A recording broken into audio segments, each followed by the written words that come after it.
Welcome back, everybody, to another episode of the Tough Car Challenge. Today's contestant is the Hirochi SBR4 TTS2. Now, the SBR4 means it's a shooting brake, which is the car's overall body style. It is rear-engined with a flat four-cylinder motor. Now, this four-cylinder motor has twin turbos, which is why it has TT. And S2 is it has the top tier tuning package. So that means this car puts out a whopping 447 horsepower and 404 foot-pounds of torque. Now, in this particular SBR4, that is routed through a 7-speed dual clutch automatic transmission to all four wheels. So this car is a rocket. Now, that being said, how can this super sports car handle our rallycross track? With all its power, it's going to be very interesting on these jumps. I'm not expecting it to last very long, but it is going to put on one hell of a show.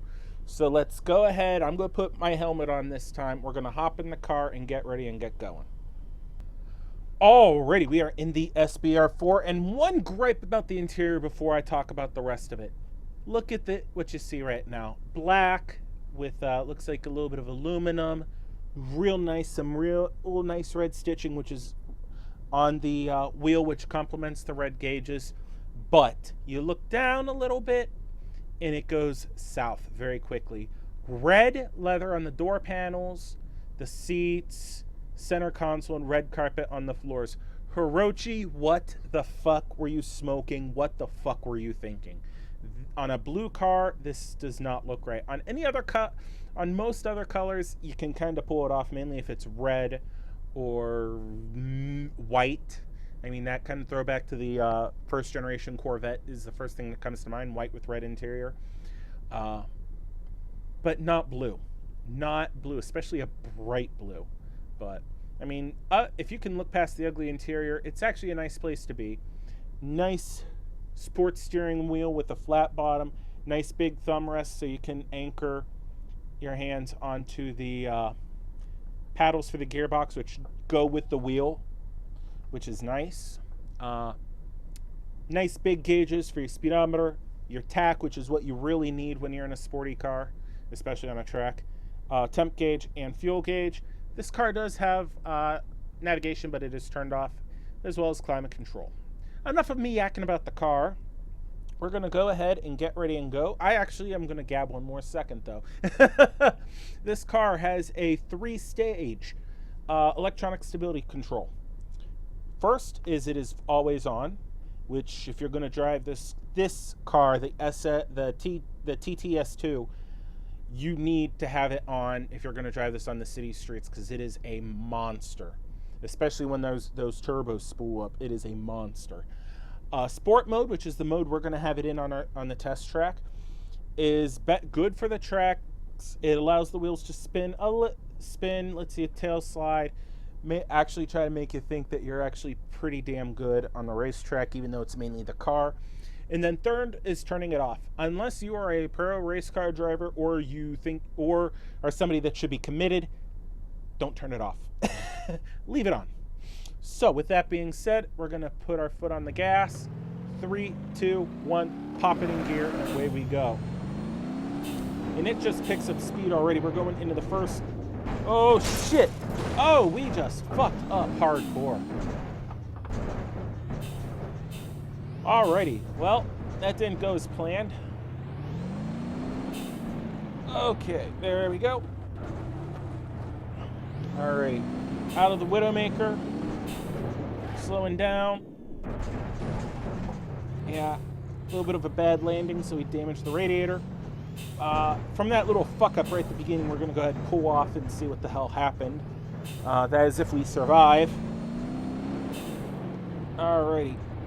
Coming through the chicane, coming up to the Widowmaker.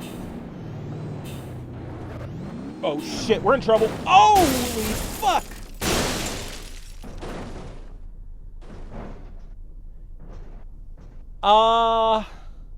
That's it. That is it.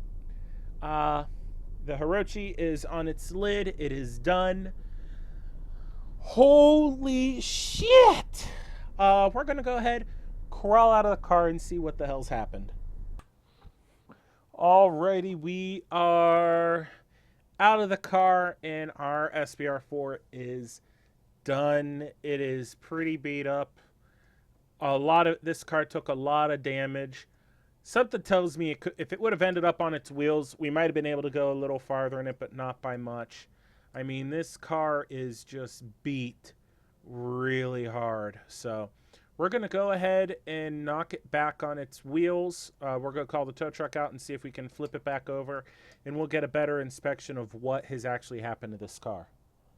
We're out of the SBR4. We got her flipped back over, and golly, this car is a fucking mess. I mean, not as bad as some of the other cars, but this really took a couple rough hits. The front suspension, which got jacked up on that first tabletop jump, and the car just couldn't hold on very long. It was real rocky, and then went off the Widowmaker there, and at first I thought we were going to make it back on the wheels because we just stood on the nose for a second. If it would have came back down on the wheels, we would have kept going with it. We could have got another lap or two out of it, maybe. I mean, but look back here. It's like it would not have lasted long because here's the exhaust. There's one of the turbochargers. The other one's most likely right behind here. They most likely were fucked up, and it was a matter of time before this car conked out. But big kudos for a car being this powerful, holding on as long as it did. So we're going to go ahead, hop into overhead view, and determine the car's final rating. So let's get going with it. Alrighty, we are in overhead view, start-finish line, and here's our SBR4. It did not even survive one lap. So it gets itself a 2/3 of a lap rating. So how does that make our leaderboard? Well, it makes it very simple because we now have a new loser, which is our SBR4. So let me write it down here. With the Hirochi SBR4 TT S2 with 2/3 of a lap. So in first place is the Gavril H25 with 5 2/3 of a lap. That's completed. Followed by the 8791 Ibishu Covet with 4.5. Then we have tied is the Gavril D15 Extended Cab and the Ibishu Miramar.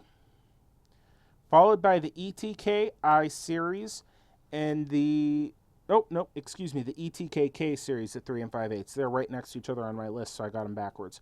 My bad. The K Series at 3 5/8. Followed by the Gavril Grand Marshal with 3.5. The 54 Burnside with 3 1/4. Tied with 2 7/8 is the Ibishu 200BX and the Brookville Moonhawk. At 2 2/3 is the Ibishu Pessima from 96 to 2000.